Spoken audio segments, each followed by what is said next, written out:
कोई कंडक्टर है, देखते हैं यहाँ पे मैग्नेटिक फील्ड कैसा प्रोड्यूस होता है। तो देखिए, मान लीजिए ये कोई है सर्कुलर लूप, ठीक है, और इस सर्कुलर लूप में हमने करंट गुजार दिया। करंट जब इसे पास किया गया, तो देखिए अगर आप इस छोटे से पॉइंट को इमेजिन कीजिए तो ये कहीं ना कहीं एक स्ट्रेट कंडक्टर की तरह काम कर रहा है। ये भी हल्का सा यहाँ पे स्ट्रेट कंडक्टर से भी इतने अगर देखें तो स्ट्रेट दिखेगा आपको, ये भी हल्का सा स्ट्रेट दिखेगा, छोटा सा छोटा पार्ट। तो हर एक पॉइंट में आपको क्या देखने को मिलेगा, magnetic field lines concentric circles ही देखने को मिलेगा, ठीक है, पहले वाले केस की तरह। कंसेंट्रिक सर्कल्स, बहुत सारे कंसेंट्रिक सर्कल्स यहाँ पे आपको देखने को मिलेंगे, हर एक पॉइंट पे बहुत सारा कंसेंट्रिक सर्कल्स बनेगा। तो उसी टाइप का डायग्राम कुछ यहाँ पे बना हुआ है, ठीक है। अब देखेंगे कि अब देखिए इधर पे कंसेंट्रिक सर्कल्स और कंसेंट्रिक सर्कल्स और कंसेंट्रिक सर्कल्स और बहुत सारा बनते बनते बीच में बहुत सारे सर्कल्स यहाँ पे पास करेंगे, बहुत सारे लाइंस पास करेंगे। तो जैसे जैसे डिस्टेंस बढ़ता जाएगा ना, तो कंसेंट्रिक सर्कल्स का साइज भी बढ़ता चला जाएगा और लगभग जब बीच में पहुंचेंगे तो लगभग ये स्ट्रेट लाइन की तरह अपीयर होना स्टार्ट हो जाएंगे, ठीक है। तो इसी शेप का यहाँ पे मैग्नेटिक फील्ड बनता है। तो वो यहाँ पे लिखा हुआ है, ये देखिए, We know that magnetic field produced by a current carrying straight wire depends inversely on the distance from it. तो हमें पता है कि जो मैग्नेटिक फील्ड है वो इन्वर्सली डिपेंड करता है डिस्टेंस पे, ये वाला पॉइंट लिखा हुआ है, ठीक है। मैग्नेटिक फील्ड इन्वर्सली डिपेंड करता है डिस्टेंस पे। Similarly at every point of a current carrying circular loop, इसके हर एक पॉइंट पे the concentric circles representing the magnetic field around it would become larger and larger as we move away from the wire. तो जैसे जैसे आप wire से दूर move होते जाइएगा, ठीक है, पहले यहाँ पे तो चलिए आपको एक सर्कल देखने को मिल गया, फिर यहाँ पे भी और एक सर्कल बन गया, तो और एक सर्कल बन गया और एक सर्कल बन गया। जैसे जैसे आप इससे दूर होता जाइएगा, यहाँ पे आइएगा लगभग बीचों बीच में, तो ये थोड़ा स्ट्रेट लाइन की तरह देखने को मिलेगा आपको। ये रहा कि by the time we reach at the center of the circular loop, अब जब तक आप सेंटर पे पहुंचेंगे ना, the arcs of these big circles would appear as straight lines. ये जो पहले आर्क की शेप में दिख रहे थे, अब यही आर्क स्ट्रेट लाइन की तरह दिखने लग जाएंगे सेंटर में आके, ठीक है। मतलब ले देके बोलने का मतलब है कि कुछ इस तरीके का शेप होगा एक सर्कुलर लूप में।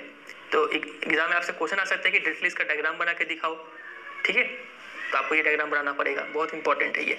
और देखिए यहाँ पे क्या क्या बात है, डायरेक्शन पता करना है हमें, तो फिर से यहाँ पे हम राइट हैंड थंब रूल लगा देंगे।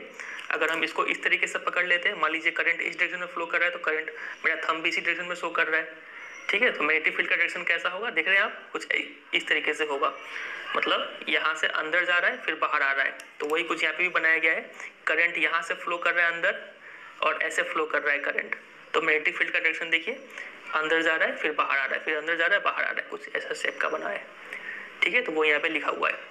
और एक बात यहाँ पे जो गौर करने लायक है, अच्छा उससे पहले आप एक बात याद रखिएगा, ये जो हमने राइट हैंड थंब रूल पढ़ा था, इसका एक और नाम है मैक्सवेल कॉर्क स्क्रू रूल, ठीक है, ये इस नाम से भी जानते हैं, तो इसको थोड़ा ध्यान रखिएगा। चलिए इस पे आते हैं वापस। तो इसमें एक और पॉइंट लिखा हुआ है कि अगर हमें पता है जो मैग्नेटिक फील्ड है वो करंट के से डायरेक्टली डिपेंड करता है, यहाँ पे ये वर्ड याद रखिएगा, करंट पे डायरेक्टली डिपेंड करता है, करंट पे, और जो डिस्टेंस है उस पर क्या करता है, इन्वर्सली डिपेंड करता है, ठीक है। ये दो बात याद रखिएगा।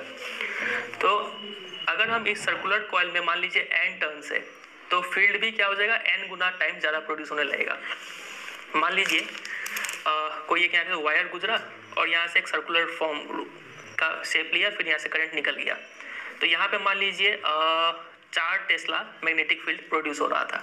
अब मान लीजिए किसी ने क्या किया, यहाँ से करंट भेजा और एक टर्न तो बनाया ही, और एक टर्न ले लिया और एक टर्न ले लिया और एक टर्न ले लिया और एक टर्न ले लिया और एक टर्न ले लिया, शायद 5 टर्न हो गया, फिर यहाँ पे निकाला।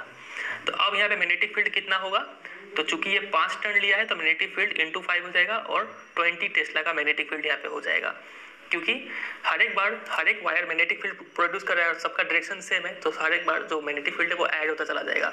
5 बार टर्न किया तो 5 बार ऐड होकर 20 टेस्ला दे देगा। टेस्ला क्या है, ये यूनिट है मैग्नेटिक फील्ड का, ठीक है। चलिए, तो यहाँ पे लिखा हुआ है therefore if there is a circular turn having n turns, मान लीजिए किसी में n बार घुमा हुआ है वो, तो फील्ड भी n गुना प्रोड्यूस होगा एक के मुकाबले में। This is because the current in each circular turn has the same direction and the field due to each turn then just adds up।